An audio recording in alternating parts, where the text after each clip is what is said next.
Welcome to your deep dive. Oh, Today, we're going to CERN.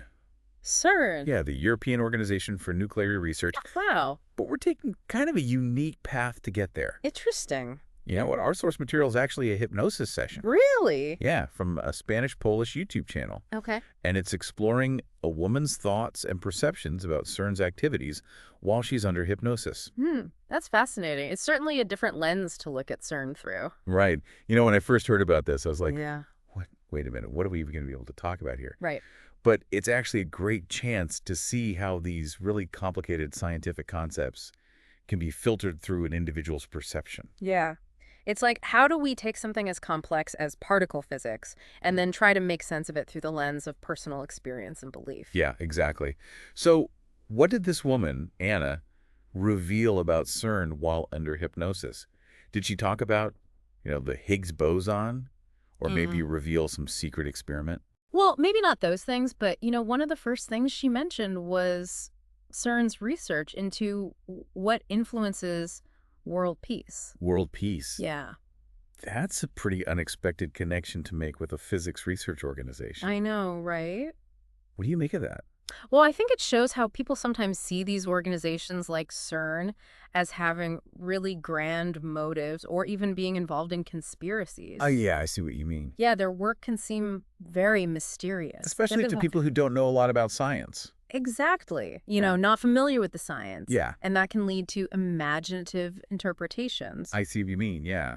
That like people see these powerful experiments, cutting-edge science, and fill in the blanks with their own assumptions. Right. And those assumptions are often influenced by things like cultural narratives. Oh, yeah, for sure. Even our fears. Yeah. And world peace wasn't the only thing Anna brought up. Oh, really?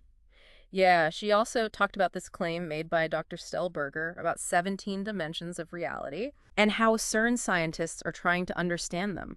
17 dimensions. Wow, I can barely even imagine the 3 that we experience every day. I know, right? Let alone 17. Yeah.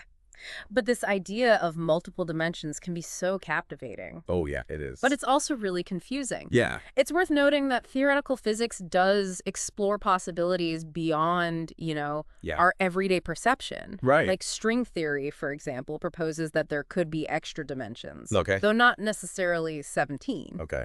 But these kinds of concepts, they just grab your imagination. Oh, they did? And they fuel speculation. Yeah, for sure. So we have CERN researching world peace, exploring multiple dimensions, 17 of them. Yeah. Where does it go from here? Well, this is where things get really interesting. Oh, okay. Anna describes this leading scientist at CERN, a slightly balding man, and she portrays him as being more interested in how important his research seems than in actually finding the truth.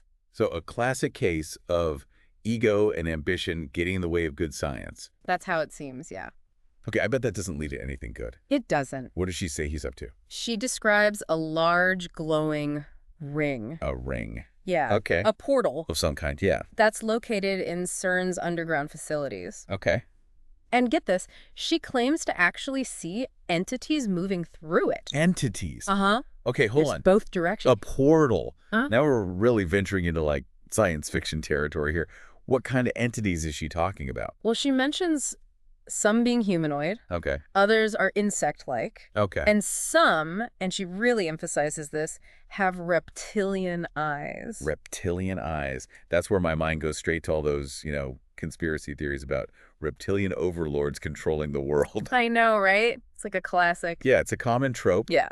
But what's so fascinating here is how she describes their movements.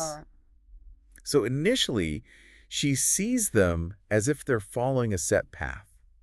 Almost like they're programmed. So they're not just randomly popping in and out of this portal. Right. Okay. But then her perception changes. Okay. And she starts to believe that these entities, especially those with the reptilian eyes, are actually aware of the researchers.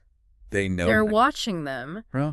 And they see this whole thing as a game. Really? They think it's funny. Oh, wow. That the scientists are trying so hard to understand them, and they seem to be deliberately misleading the research. So they're toying with us. Kinda, yeah. That's a little unsettling, It is. It adds a whole other level to their intentions. Yeah. It's not just that they exist, They're messing with us. Right. It makes you wonder about what these interdimensional beings are really like and what their motives are. Yeah, for sure. Are they a threat or are they just curious? We don't get those answers from Anna's experience, but it definitely gives us a lot to think about. Oh, yeah. A lot to think about. Okay, so we have a portal, we have these interdimensional entities, and we have a scientist who maybe cares more about fame than facts. Yeah. Sounds like a recipe for trouble. It does. And it gets even more complicated when you consider the different energies that Anna perceives at play. Energies? Yeah, she compares the energy used in CERN's experiments to the energy of the portal. So is she saying they're using different types of energy? That's how she describes it, yeah. Okay. So the energy used in CERN's experiments is like a dark, heavy, sticky tar. Tar? Yeah, whereas the portal's energy is lighter and multicolored. Interesting. And she specifically links this tar-like energy to the balding scientist's activities. What does she think he's doing with it? She suggests that he's breaking some kind of rules and using this energy for his own personal gain. Okay.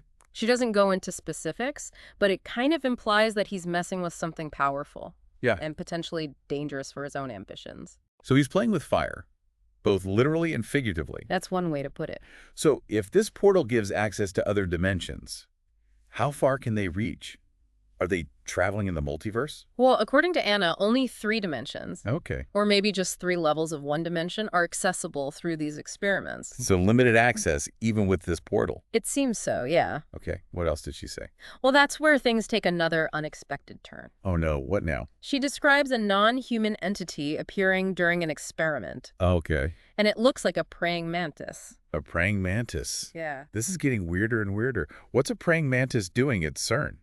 Well, this is where the story gets really interesting. Oh boy. Anna claims that the mantis was actually conducting its own research. What? Using CERN's experiment for its own purposes. So CERN is unknowingly facilitating research for an interdimensional praying mantis.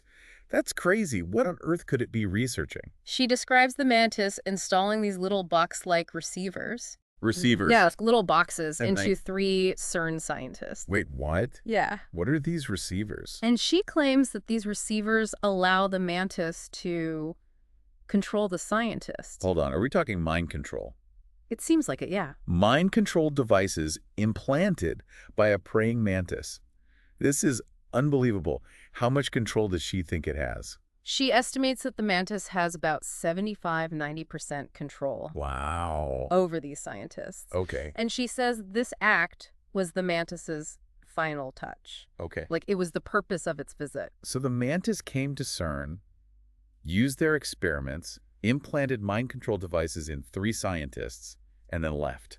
That's what she says. That's insane. Right. Did anyone at CERN realize what was going on? This is interesting. Anna mentions one female CERN employee who is aware of the mantis and what it's doing. Okay. However, she chooses to stay silent. Why would she stay quiet about something that crazy? Was she scared? Well, Anna describes her as feeling like she can't do anything about it, but that she is carefully observing and recording everything in her mind, believing that it's not the right time to speak up yet. Oh, wow. That's got to be a difficult situation to be in. It must be. To know that something huge is happening, but to feel like you can't say anything about it. Yeah, like watching a train wreck in slow motion. Yeah, exactly. But if all this is really happening, why is CERN denying everything? Well, Anna describes internal disagreements and pressure to keep control of the narrative.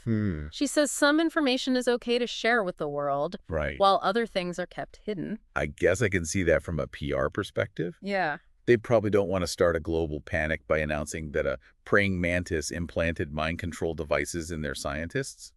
Probably not. Okay, but here's where things get really crazy. Oh. Anna says that the one who decides what info gets released isn't even human. What? Yeah, she describes a reptilian being. A reptilian being? That she sees as a general who's calling all the shots. A reptilian general. Wow. That's a twist I didn't see coming. So Anna believes that CERN's research accidentally attracted the attention of interdimensional beings, including a praying mantis, and a reptilian general with some kind of non-physical army. Yeah. And now, these beings are controlling what info we get about CERN. That's quite the story. I'm speechless. It is quite the story, but as we've been saying, it's important to remember that this is all filtered through Anna's experience under hypnosis. Yeah. So we need to be careful. Right. We can't take this as proof that reptilian overlords are secretly running CERN, but it's still incredibly fascinating to think about. Where do we go from here? How do we make sense of all of this? That's what we're going to explore in the next part of our deep dive. Okay. We'll look at some of the symbolism and the psychology involved. Okay. And talk about how to look at information like this critically. All right. I can't wait. Stay tuned. Welcome back to our deep dive into this hypnotic look at CERN. Yeah, before we took a break, we were talking about this reptilian general who's supposedly controlling what information comes out of CERN. Yeah, reptilian general overseeing scientists. I mean, come on, that sounds like it's straight out of science fiction. It really does. But, even though we can't really prove if what Anna's saying is true or not, Right. I think it's interesting to think about why these kinds of images pop up in a hypnosis session. Yeah, that's true. What do you think she's getting at here? Good question. Reptilian imagery usually shows up when people talk about hidden control, Right. secret societies. It's like the Illuminati. Right. Exactly, and powerful forces working behind the scenes, manipulating things. It's like tapping into our primal fear of the unknown, Right. being controlled by something we don't understand, Exactly. It's that feeling of being powerless. not being in control of our own destiny. Yeah. And she says this general is in charge of a non-physical army. Right, that adds another layer to it. Yeah. It's not just a physical threat, it's something we can't even see. Yeah. Something that could be working against us without us even knowing. And that's a really important point. This non-physical army could be a symbol of all the things that shape our lives and the world. Okay. It could be political stuff, economic, social, even psychological things. Mhm. We might feel manipulated, but we don't always know by who or what. I see what you're saying. Mhm. But how do we make sense of all this when we know that CERN is a real place? Right. Scientists are actually doing research there. It's not all just reptilian overlords and portals, is it? Well, it all comes down to perspective. I mean, Yeah. CERN's work with particle physics is groundbreaking, but it's also really complicated. Yeah, I can imagine. And for most people who aren't scientists, it's hard to understand. Yeah, I can see that. And that gap in understanding can make people feel uneasy or like something mysterious is going on. Yeah, for sure. And that's when speculation starts. And people start to come up with their own explanations. Exactly. So it's like when we don't know something, our brains just try to fill in the blanks, often with stuff that scares us. Yes.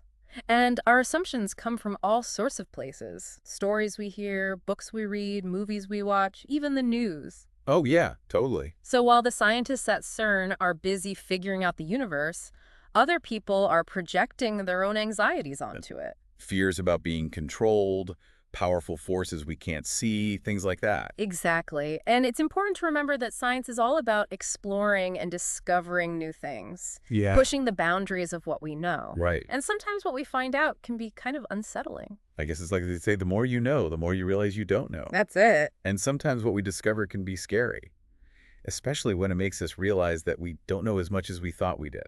Exactly. And that's why it's so important to think critically. To be skeptical. Yeah. To approach information, especially crazy-sounding information, with a healthy amount of skepticism. It doesn't mean shutting down our curiosity, but it does mean we have to ask questions and look at the evidence. So how do we do that with Hannah's story? How do we separate the fantasy from something we can actually learn from? Well, first off, we got to remember that this is just one person's experience while under hypnosis. Yeah. Hypnosis can be a powerful tool to explore the subconscious, Right. but it doesn't always tell us what's actually true. Why is that? Well, for one thing, memories can be super unreliable. They're easily influenced by our emotions, our beliefs. Yeah, and maybe even the person doing the hypnosis. Exactly. Our subconscious mind is always mixing together our experiences and beliefs. So while Anna's story might give us a glimpse into how she thinks and feels about CERN, we shouldn't take it as a literal, factual account. Gotcha, so take it with a grain of salt. Exactly. But there's something else we need to be careful of, too. What's that? Our own biases. Biases. Oh, you mean like how our own opinions can affect how we see things? Exactly. We all have biases, even if we don't realize it, and they shape how we understand information. So someone who already believes in conspiracy theories might hear Anna's story and think, see, I told you so, even if there's no real proof. Exactly. That's called confirmation bias. And on the other hand, someone who's super skeptical might just dismiss her whole story without even considering if there's any meaning or psychological insights in it. It's like we're all looking at the world through our own special filters. Yeah, that's a great way to put it. And sometimes those filters can make things look different than they really are. Exactly. And lastly, I think it's good to remember that learning is a journey. It never really ends. Right. What we think is true today might not be true tomorrow. Yeah, good point. New discoveries are always happening. Our understanding of the world is always changing. So we should always be ready to learn new things. Yeah. And be open to being surprised, but also, like you said, we should be critical, ask questions, and look at the evidence. Finding that balance, right? Yes. Being skeptical, but also open-minded. And honestly, that's what I love about exploring these weird and wonderful stories. They challenge what we think we know, make us think critically, and remind us that there's still so much out there that we don't understand. Yeah, totally. It's like embracing the mystery is what keeps us learning and wanting to discover more. You got it. And that's really what the deep dive is all about, inspiring curiosity, exploring the unknown, and talking about those big questions. Absolutely. We've definitely done some exploring today. So we talked about the reptilian general, this idea of being controlled and how important critical thinking is. But what about the praying mantis? It seems a bit random to have a praying mantis just thrown in there. I know, right? It's a curveball for sure. It's not as easy to put it into a simple good versus evil kind of story, but that's also what makes it so interesting. What do you think about the mantis? Well, when I think of a praying mantis, I think of patience. Yeah. Stillness, precision. They seem really calculated and strategic. Interesting. And in some cultures, they're actually seen as good luck, bringing prosperity. But you're right, Anna described it as putting mind control devices into those scientists, Right. which definitely makes it seem less friendly. Yeah, hard to see it as a purely good guy after that. Yeah. Maybe it represents something with both good and bad sides. I like that. Maybe the mantis represents a force that can be used for good or evil, depending on who's using it. Or maybe it's reflecting the two sides of technology. How so? Well, technology can connect us, help us heal, help us learn, but it can also be used to control and hurt people. That's a really interesting way to look at it. It's like the mantis and what it does are showing our own fears about technology. Yeah, and how it might change us. Remember, the human mind is incredibly creative, especially under hypnosis. So maybe the mantis is just a symbol from Anna's subconscious, something that means something deeper to her. So even if we don't think the mantis is literally real, it's still an important part of the story. Yeah. It makes things even more mysterious and complex. Wow, we've talked about a lot. Reptilian generals, praying mantises, interdimensional portals, mind control. This has been quite a journey. It really has. We may not have any clear answers, but I think we've asked some really important questions about how we understand information, especially when it challenges what we think we know about the world. So we should always be open to new ideas, but also be critical and look at the evidence. That's the key. It's all about finding that balance. Yeah, exactly. And honestly, I think this whole conversation shows that there's still so much we don't know about the universe. And about ourselves. Exactly. That's kind of exciting, isn't it? It really is. That sense of wonder and mystery is what keeps us curious and wanting to learn more. Well, we've definitely learned a lot today, and I'm really looking forward to hearing your final thoughts on this whole hypnotic exploration of CERN. Welcome back to the deep dive. It feels like we've been through the looking glass today. It has been a wild ride, hasn't it? Exploring CERN through hypnosis. I mean, who would have thought? Right. We've got reptilian generals, praying mantises, interdimensional portals, even mind control. It's enough to make your head spin. I know, right? It really makes you question what's real and what's not. And that's exactly why we've been talking about how important it is to think critically. Right, especially with something as, well, out there as this. Exactly. We can't just believe everything we hear, especially when it comes from something like a hypnosis session. Right, memories can be tricky, and who knows what's going on in the subconscious. Exactly. But, I don't think we should just shut down and completely ignore stuff just because it sounds weird or unbelievable. I agree. It's all about finding that balance. Right, skepticism, but also open-mindedness. Exactly. We have to admit there are things we just don't know. And be open to different ways of looking at things, even if they challenge our understanding of how the world works. So how do we walk that line? How can we be critical, but also open to the possibility that maybe there's more to reality than we realize? Well, I think a few things are important. First, where's the information coming from? In this case, it's from one person's experience under hypnosis. Right, and we've already talked about how hypnosis is powerful. Yeah. But not always accurate. Right. So Anna's experience might show us something about how her mind works and how she sees CERN, but we can't say for sure that it's a totally accurate picture of what's going on there. Right. It's just one perspective. Exactly. Another thing is we have to be aware of our own biases. Those preconceived ideas we all have, even if we don't realize it. Oh, yeah. Those can definitely affect how we see things. They totally do. So someone who's into conspiracy theories might hear Anna's story and think it proves their beliefs, even without solid evidence. Right. Confirmation bias, it's a powerful thing. And then on the other side, someone who doesn't believe in anything paranormal might just throw out her whole story. Yeah. Without even stopping to think if there's any meaning or psychological insights in it. It's like everyone's looking at the world through different colored glasses. I love that analogy. It's so true. And one last thing to remember is that learning is a journey. Yeah. What we think is true today might change tomorrow. That's true. New discoveries are happening all the time. Our understanding of the world keeps evolving. So we should stay curious. Yeah. Be willing to be surprised. Exactly. But also remember to be critical. Right. Ask questions, look at the evidence. Exactly. That's what makes these unusual stories so interesting. They make us think and challenge our assumptions. They remind us that there's still so much we don't know about the universe and about ourselves, too. Yeah, absolutely. I think you're right. That sense of wonder and mystery, that's what keeps us wanting to learn more and push the boundaries of knowledge. You got it.